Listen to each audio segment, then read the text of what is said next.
forget, you guys hear me over there in the free hashtag? Make sure you guys go over there and sign up. We are giving away 2 beach chairs and an umbrella for free at the 9:15 break. So go over there to the Attorney Fran hashtag, sign up for free. We're going to give that away.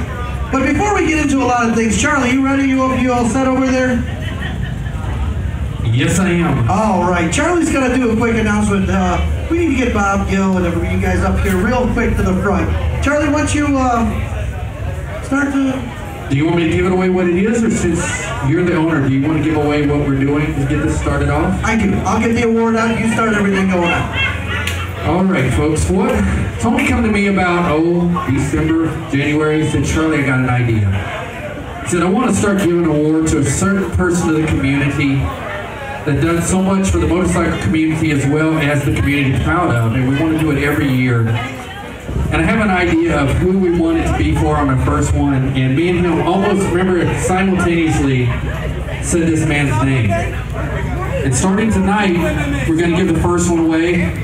And every year, thanks to Tony and Full Throttle Magazine, we're going to start an induction to the first Full Throttle Hall of Fame and Humanitarian Year Awards. So how about it for Full Throttle Magazine and our sponsors for letting us do that. Our first ever recipient is Mr. Bob Gill. Bob Gill started his motorcycle career in 1962 with dirt track and flat track racing. Many people will know that. He won races for over 8 years, including the Sebring 125 and the Pacific Northwest races in 1963 and 1964.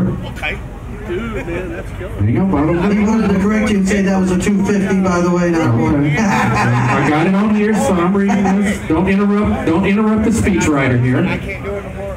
But Bob for over 8 years raced bikes, earning the name the Florida Flyer. But then in 1970, Bob decided he wanted to make more money, so he started jumping bikes full time. He made over 65 jumps his first year. When he started off jumping, he jumped 5 cars at a time, but Bob wanted more. So he got with friends, and they helped design ramps, helped him work on speed, lighten the bike up, so Bob could see how far a human could actually fly on a motorcycle. His early days of his career, Bob only had one fear, and it wasn't jumping bikes or racing bikes. It was speaking in front of crowds. But after a few years, he got over that, and now Bob never shuts up. Bob's career has many highlights. The first was jumping without a ramp. Bob was the first biker to ever successfully do this. Many bikers tried, 2 gave their life trying. Bob was successful in making this his career. He started off jumping 5 cars at a time, then he expanded and continued to expand until in 1972, in front of a crowd in New Orleans, Louisiana, including a young man from a little small town of Tioga, Louisiana, with his father, namely me, watched Bob Gill become the first man ever to jump a canyon when he jumped the Cajun Canyon in New Orleans, Louisiana. Bob's career continued as Bob jumped a fleet of Ryder trucks in 1973.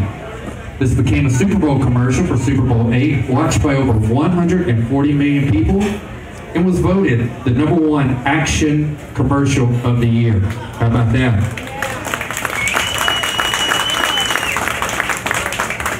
But he did have his downs, because some people don't listen. In 1970, Bob was doing a promotional jump.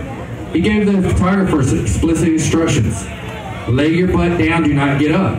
Right when Bob launched off the ramp, the photographer raised up, causing Bob to hit him, and of course, started his collection of broken bones. Hang on, I'm not done, Bob. I have a whole nother page here to write, so you just hang on, brother. In 1972, Bob continued his jumping career. On one weekend, on a Friday, Bob jumped 15 cars of 125 feet. On the Saturday, he jumped 16 cars of 125 feet also. Then on the Sunday, he jumped 19 cars of 165 feet before a crowd of 42,000 screaming fans.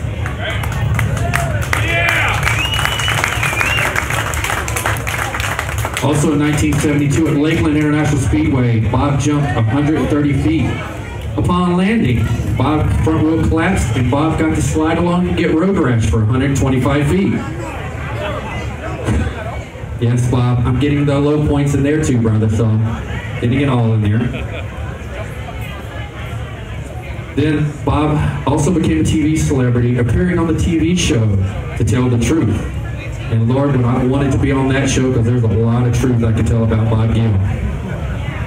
So our celebrity went on to a great career until 1974 while attempting to jump 200 feet at Appalachian Lake in West Virginia. The jump was delayed for a week. There was many problems. Many people tried to talk Bob out of doing this jump.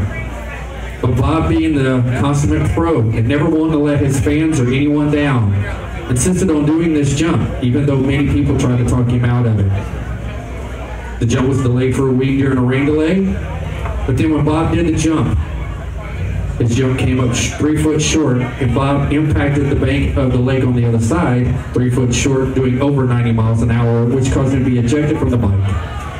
That ended his jumping career. But did Bob come away sad or down? No.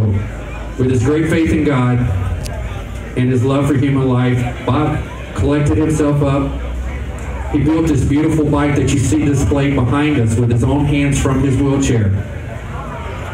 He rode this bike over 8,000 miles, starting right here in Florida all the way to Hollywood, California, stopping in many cities and being honored with the key to those cities, including many of the cities now having Bob Gill Day.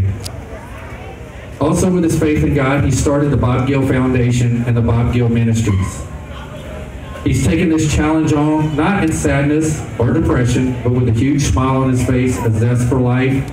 He never meets a stranger, and he doesn't act like a celebrity. He is glad to see everyone come up, shake his hand, tell him hello, and share his life story with everyone who wants to listen, and even with folks who don't want to listen. Full Throttle Magazine is honored to give to Bob Gill the first ever Full Throttle Magazine Hall of Fame induction and the first ever Full Throttle Magazine Humanitarian of the Year. Ladies and gentlemen, I give you St. Petersburg's very own Mr. Bob Gill.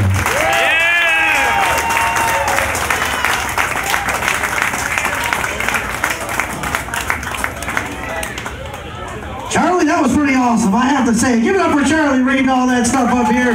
He put that together today. Had it together for a while in his head, I know that. But he did it, he put